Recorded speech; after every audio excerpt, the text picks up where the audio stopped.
tumefanikiwa kupata tuzo 4. 3 kwa waandishi na 1 kama chombo ambacho ndio hili gazeti letu la Nipashe kwa umahiri wa kuandika.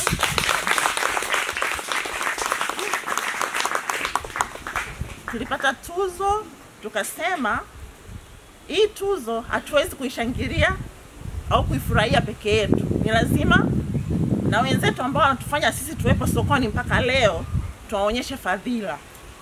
Kwa hiyo tukasema ili kurudisha hiyo fadhila basi tuwasaidie watoto wa kike ili waweze kusoma vizuri bila kupata usumbufu wowote wanapokuwa katika ule mzunguko wetu ule.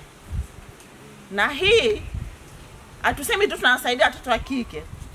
Wakati mwingine tutakuja tutawasaidia watoto, atubagui.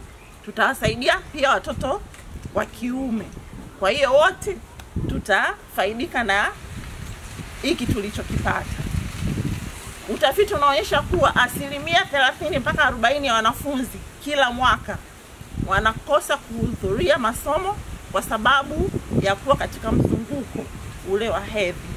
Hiyo inatokana kwa sababu ya kukosa mazingira salama ambayo yanawezesha wao kuhudhuria darasani. Kwa maana hiyo basi wanapokosa ile masomo wanakuwa hawafanyi vizuri darasani.